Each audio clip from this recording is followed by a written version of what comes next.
Всем привет! Вы на канале First in Red. С вами Яна Чеквитадзе. Сегодня, наконец, стартовал Australian Open. Мы обязательно покажем вам лучшие кадры с матча Арины Соболенко и Саши Бублика. А еще мы подготовили спецвыпуск с Дашей Касаткиной. Ну что, поехали!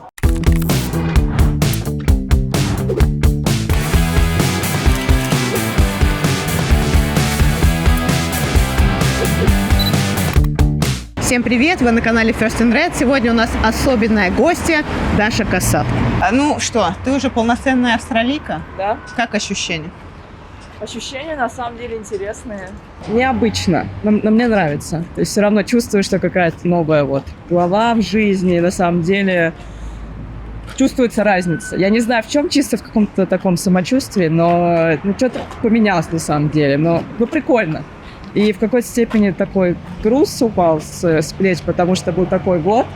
Все равно, скажем так, трансферный в плане того, что все документы, вот этот весь процесс все равно было... Но все равно, когда висит в воздухе это постоянно, то это чувствуется, это как-то тяготит. А сейчас чувствую, что прям отпустило меня наконец-то. Ты выставила фотографию с сертификатом несколько дней назад. Что это значит? Получила ли ты паспорт уже? Сам сертификат – это его дают на церемонии вступления в гражданство, где ты даешь клятву, тебе там все рассказывают. И да, это как бы основной такой, как финальная стадия перед тем, как получать паспорт. Уже потом ты идешь в паспортный офис, и с этим сертификатом там, и да, получается, я буквально на днях его получаю, его просто уже как печатают. Чувствуешь ли ты себя полноценной австралийкой? Наверное, чтобы почувствовать себя прям полноценной австралийкой, нужно все равно какое-то время здесь все-таки пожить, обустроить быт и так далее. Все-таки за этот год я больше по всему миру ездила, как и обычно. Но за это время я уже как бы ближе познакомилась с австралийцами, которые работают в Теннис Австралии, с федерацией, с игроками. То есть мы прям близко, на самом деле, начали общаться. И я чувствую, что я узнаю намного больше вообще про эту страну. Плюс я же готовилась к тесту на гражданство. Как раз хотела спросить, да. Какой самый сложный вопрос был? Если честно, я так нервничала, что я их забыла. Но я готовилась, несколько месяцев. Я хотела... на 100% быть уверенной, что у меня не будет проблем, что я его сдам с первого раза. Сколько было вопросов? 20 вопросов. На самом деле, тест не... Там все... Мне казалось, что там приходишь, и там как у нас учительница, да? Все очень строго, как на ЕГЭ, там тебя проверяют, тебя шмонают, не дай бог, тебя в какое-то устройство пронесет. Не, вообще все очень, очень спокойно. Так сканировала штрих-код на приглашении.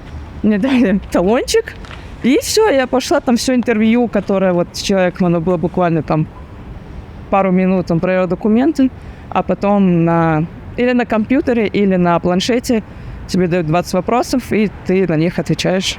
Все, я за 6 минут, в принципе, справилась. Гимн не пела? Гимн не пела. Но там не нужно петь гимн. Знать не нужно гимн? Вообще официально не нужно знать, нет такой надобности, но я учу, и мне Даша Савил Гаврилова, она мне скидывает голосовые сообщения, где она поет, и я запоминаю тем самым. Пару строк. Сам гимн называется Advanced Australian Fair. Ты ж поешь, ты в прошлом нашем выпуске пела. Нет. Давай. Картинки меняются, любовь остается. Подходит? Good play. Я пока до конца, чтобы от зубов отскакивало, я пока так не выучу, я не буду петь. Все-таки не Аллегрова. Так, смотри, тест на то, насколько ты вообще внедрилась в австралийский менталитет. Знаешь ли ты австралийский сленг? Что такое бреки? Бреки – это breakfast. Завтрачек. Боган. Боган – это колхоз. Гопник. Да, колхозник. Гопник. Блин, не хочу просто никого обижать. Понятно. Подойдет, я думаю. На шарнирах челик, в общем. Да. Вот такой. Good day. Good day, good day. Mate. Good day, mate, да, приветствие такое. Все, ты прошла. Все, я прошла. Да. Стало ли больше контрактов? И вообще, внимание со стороны спонсоров? Это скорее к агенту, к моему вопросу. Вот. В плане внимания медиа, конечно, за этот год было очень много. Много реквестов на интервью и так далее. Вот. Внимания много, на самом деле. В плане контрактов тоже, да, интерес есть. Но на самом деле для меня это, естественно, не было приоритетом. Я об этом даже не думала, когда задавал вопрос о смене гражданства. Для меня приоритет был совсем другой. Классную рекламу сняли с Циципасом. Ой, в воздухе играли в теннис. Как это снимали, расскажи. На самом деле, хотелось бы сказать, что подвесили корт на вот этом вот на воздушном шаре. На большом воздушном шаре, да. Но, нет, конечно же, было не так. Снимали на корте на обычном. Нас отдельно причем снимали. Ой, ты даже с ним не играла? Нет, даже какая досада. Играл, да. Нашли пацана, который по параметрам похож. Надели ему парик кудрявый, да. И вот, получается, снимали меня, потом отдельно снимали его, и все это состыковывали. И вот, получилось очень, очень круто. А где снимали-то? Снимали... Куда Циципас не добрался? Но он, насколько я знаю, был в Греции. Он был в Греции, да. Но, блин, я думаю, невозможно нас... Потому что сама съемка была, где-то часа, наверное, 1,5. Невозможно было бы нас в предсезонку в одном месте собрать, чтобы 1,5 часа снять. На самом деле, ребят молодцы. Я скажу так, они снимали на один iPhone. Все сняли на один iPhone. Я говорю, вы нормально? Я стою и говорю, а точно получится?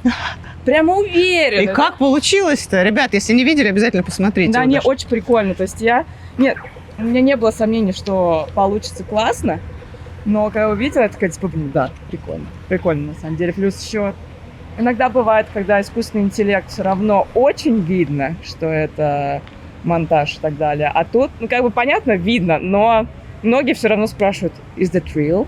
AI? Я такая думаю, ребята, если бы это было реально, я думаю, все бы об этом узнали заранее. Ты говорила, что на Australian Open будет самый сильный мандраж твоей жизни. Как будешь с ним справляться? Ты впервые вышла на корт, да, как австралийка. Какие ощущения ты испытывал? Очень волнительно, очень, конечно, необычно, но я к этому была готова. Я понимала, что такое большое событие, которое в моей жизни произошло, оно не пройдет просто так вот бесследно. Поэтому, естественно, я понимала, что, скорее всего, я выйду там на первый матч с австралийским флагом, и я буду дрожать. У меня будут... Я не знала, какие у меня будут ощущения, что я буду испытывать, но я знала, что что-то будет. Вот, я знала, что это будет сложный матч для меня психологически. Да, кстати, на данный момент пока нормально. Вот, посмотрим, что будет во вторник, но пока что то, как тренировки проходят, как вообще дни идут, с худшим справлялась на самом деле. Вот. Там, что будет в будущем, не знаю, но пока что нормик. Там посмотрим. Ты видела, как Настя Потапова объявила о смене в социальных сетях, смене гражданства? Все видели. Ты считаешь, что она реально скопировала просто твой пост? Но он скопирован, это очевидно. Там, я не знаю, уже она или ее менеджер, я не знаю кто, но это очевидно, что он скопирован. Там поменяли только название стран и городов. Менять не нужно было много. Австралия. Вот, мы просто в Брисбене же первый круг вместе, друг против друга играли. Вот. И как-то было бы немножко странно так перед матчем практически подойти и начать вот это вот все обсуждать. Вот. А потом уже как-то момент прошел, я как-то уже и отпустила эту ситуацию. Но да, конечно, в моменте я такая типа, там стейтмент можно придумать самому, мне кажется. Плюс такая ситуация, там не с турнира снимаешься, грубо говоря, да, когда у всех одинаковые стейтменты, а такая серьезная история, да, серьезный шаг там. Я подошла к этому по-другому, потому что это была для меня важная история. Я не знаю. Если ей нормально, просто это для нее поставить галочку, я имею в виду стейтмент сделать, поставить галочку, окей. Не от души как будто, да? Не от души, конечно. А как? Если настолько понравился мой стейтмент, ладно, хорошо. Что думаешь по поводу ситуации с Аванесян? У нее был контракт с федерацией. Угу. Теперь ей нужно выплачивать деньги. Да. С юридической точки зрения, тут как бы, что сказать, был подписан контракт, с этим контрактом потом пошли в суд решил, тут как бы сказать нечего, да, как есть, так и есть. Я знаю, что другие теннисистки, сменившие гражданство, тоже переживают по этому поводу. Мгм. Обсуждала ли ты это с ними? Кстати, нет, ни с кем не... Ну, по крайней мере, ко мне никто с таким вопросом не подходил, потому что у меня такой проблемы, нету. Потому что у тебя не было контракта изначально? Или он Да. все-таки был? Он был, но вот эти вот моменты вопросительные, спасибо моим родителям, которые в юридической истории все понимают, они еще очень давно договорились, этих вот спорных моментов их не было. Вот, поэтому в этом плане вообще огромное спасибо, что у меня нет этой головной боли. Но у других девчонок, да, у них, видимо, такой истории не получилось, у них все по-другому, и да, это грустно. Как ты считаешь, на других игроков повлияет то, что нужно будет потом выплачивать в случае перехода за другую страну деньги федерации, и, возможно, они задумаются? Ну, те, Нужно ли у кого были переходить? контракты, наверное, задумаются, а те, у кого этих контрактов еще нет, будут их читать. Обращать внимание Да, на будут мелкий обращать. шрифт. Нам всем дают эти контракты, когда мы дети еще, фактически. Вот. А родители, скорее всего, многие просто не совсем понимают, что это, и такие, ой, контракт с федерацией, нужно подписать. Это же федерация, не обманут, правильно, помогут. Подписывают, а потом, да, если что-то случается, там, я не знаю, даже если не смена гражданства, я не знаю, какие еще могут произойти форс-мажоры, появляется вот такая вот ситуация, да, поэтому, У тебя был сложный прошлый год. Мгм. Ты завершила его досрочно из-за Мгм. того, что психологически не очень комфортно себя чувствовала. Было ментальное выгорание. Как ты из этого выкарабкалась? Как сейчас себя чувствуешь? На самом деле сейчас чувствую себя ментально достаточно хорошо. То есть, на самом деле, этот брейк был мне очень нужен. Я прям чувствовала, что, даже если я поеду, там, условно, в Ухань, и там последующие 2 турнира, которые я хотела играть, ничего хорошего как бы не получится. Я, скорее всего, также провалю оставшиеся матчи и просто потеряю время, по сути. Вот, поэтому я вообще очень рада, что получилось, да, это время посвятить там себе, своим близким, друзьям, которым я за всю свою карьеру уделяла очень мало внимания. Вот, я даже посетила свадьбу своей подруги. Вот, это впервые, на самом деле, сейчас прозвучит, как будто бы я придумала, но я не придумала. Это я впервые была на каком-то важном событии близкого мне человека. Так, в основном, я все пропускаю. Дни рождения, какие-то вот празднования важные, там, Новый год. Меня никогда на этих мероприятиях меня никогда нет, люди меня уже даже не зовут. Они говорят, Даш, мы как бы рады, приедешь, класс. Нет, мы, конечно, все понимаем. У меня всегда теннис был в приоритете, и он до сих пор есть, но все-таки нужно иногда чуть-чуть балансировать, потому что, по крайней мере, для меня очень важно проводить время там со своими близкими людьми. Теннисистки часто после спадов в игре что-то меняют в команде. Мгм. Запереживал ли твой тренер, что, может быть, кого-то пригласишь еще, или будет какой-то тяжелый разговор? На самом деле для меня прийти к тренеру сказать, что я завершаю сезон на 3 турнира раньше, это уже был очень сложный разговор и очень сложное для меня решение, потому что я никогда так не делала. То есть для меня сняться с турнира, это должно что-то прям фундаментально такое произойти. И произошло. И для меня, у меня было ощущение, что я кого-то подвожу. Это тоже наш менталитет такой очень. Он вообще абсолютно, естественно, говорит, я понимаю, я это вижу. Переживал ли он? По внешним признакам непонятно. Он вообще очень спокойный чувак. Поэтому я не знаю. Но для меня было очевидно, что проблема не...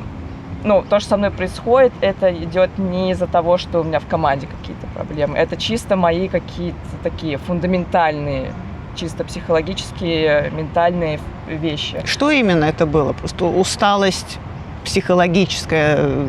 Надоели люди в туре, все одно и то же. Не шла игра, из-за этого накрыло. Ну, на самом деле, это все совокупность. То есть бывает так, что, например, у тебя там с одной стороны там не идет, например, вот сложный год, да, там, например, да, не мой кейс, но, в принципе, там в личной жизни, например, проблемы, да. Но повлияло ли то, что ты изменила флаг? Как ты считаешь? Ну, в целом, это, конечно, это был стресс, это огромный стресс. Плюс вообще последние 4 года это, ну, такое испытание достаточно, мне было очень сложно. Но то, что вот первые вот 3 года результаты были хорошие, это меня держало на плаву. А когда, получается, просело и то, и другое, вот это сильно подкосило. Вот в чем был как бы. Возможно, если бы я вот, например, там на самом деле там 2-3 матча пойди в другую сторону, уже совсем другая динамика, оно уже совсем бы по-другому, возможно, играло. Возможно, я бы не оказалась в такой ситуации. Вот. Но в теннисе все очень хрупкое. Вот. И, ну, получилось, как получилось. И пришлось, да, думать, как из этой ситуации как бы выходить. И я понимала, что мне просто нужно время выдохнуть, мне нужно просто время вот без вот этих постоянных именно теннисных поездок, когда у тебя чемоданы, ты везде опоздал, ты не успеваешь, у тебя тренировка завтра в 10, ты прилетаешь в 9 вечера. Ну, это все, конечно же, стресс. Вот, и я хотела немножко тоже взять такой период времени, где я могу как бы без этого. Даже с путешествиями, но с приятными. Где ты была? Расскажи, где понравилось? Мы ездили, мы и в Таллин ездили к Наташиной семье, мы и в Нью-Йорк съездили к нашим тоже друзьям. Это концерт Билли Айлиш, кстати, мне очень понравилось. Ой, она крутая. Да, очень крутая, прям без каких-то там спецэффектов, прям и шоу, как, например, у Леди Гаги, но дает жару, мне очень. Ну, просто я, не могу сказать, что прям фанат, но я очень много песен как бы слушаю, мне прям очень нравится. Вот, потом мы съездили вот в Бахрейн на свадьбу моей подруги, естественно, Дубай, вот, и, в общем-то, отдых закончился.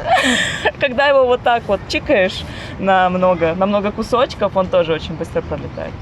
Для того, чтобы перезагрузиться, может, какие-то сериалы смотришь? Смотрела ли «Жаркое соперничество», например? Ну, я наслышана о нем, я наслышана об этом соперничестве. Кстати, еще вот сейчас все по ТикТоку смотрят сериал. Вот нарезки, когда... Я, можно сказать, посмотрела его, да. Но прям, чтобы сесть и целым, посмотреть еще пока что не было времени. Но я знаю, о чем там. Я наслышана, я смотрела ТикТок. Как ты считаешь, искусство может повлиять на отношения людей в целом? 100%. Искусство – это вообще интересная такая вещь. Все его видят по-разному. Вот. Но в целом, когда ты транслируешь что-то в массы, люди это принимают во внимание. Чуть-чуть все равно можно людям показывать, что не все так плохо. Даш, спасибо за откровенный разговор. Желаем удачи на турнире. Спасибо большое. Спасибо.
Let's hear it for the victorious Aryna Sabalenka. Now, I know you can handle pressure. You've done it your whole career. Number one in the world's 7th week now. Congratulations.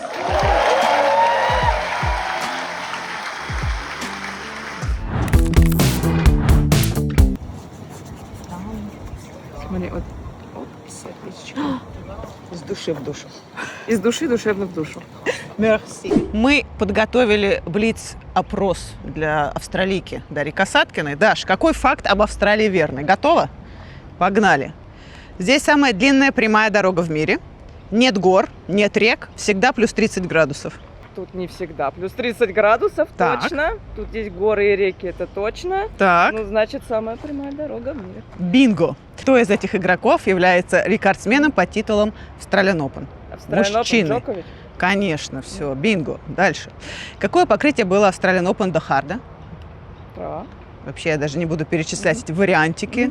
А какой город является столицей Австралии? Канберра. Изи. Главное, не Сидней и не Мелбурн.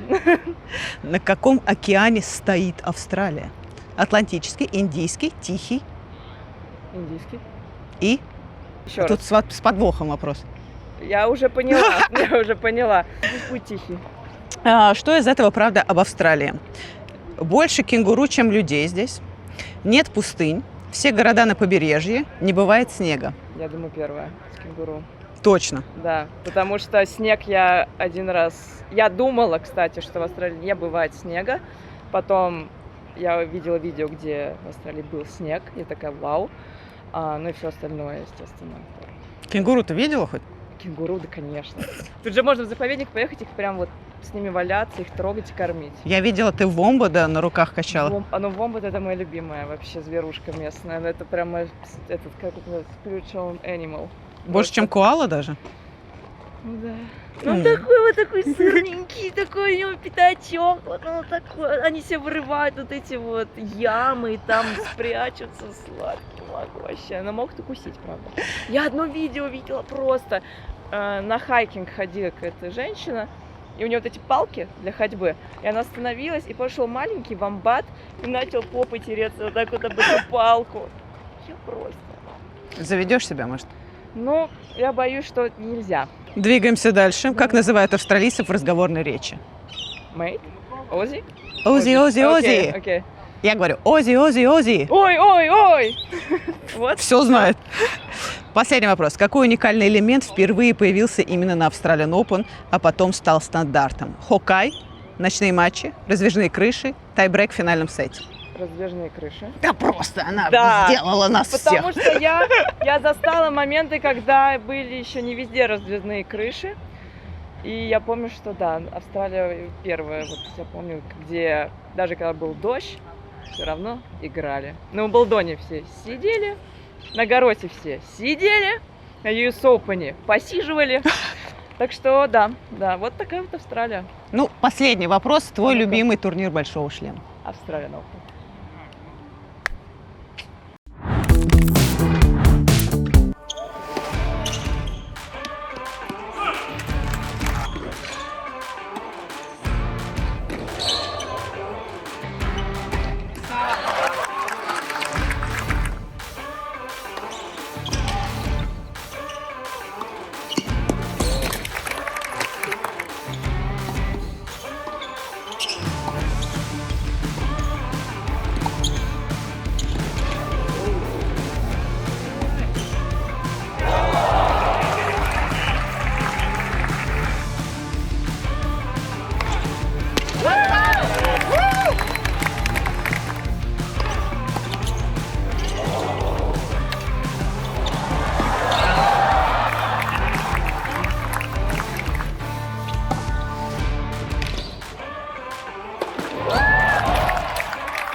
Ну что, дорогие друзья, первый игровой день завершился. Арина Сабаленко и Саша Бублик, наши амбассадоры, выиграли свои матчи. Завтра мы вам покажем, чем может развлечь себя теннисный болельщик здесь, на Australian Open. Ждите. Пока!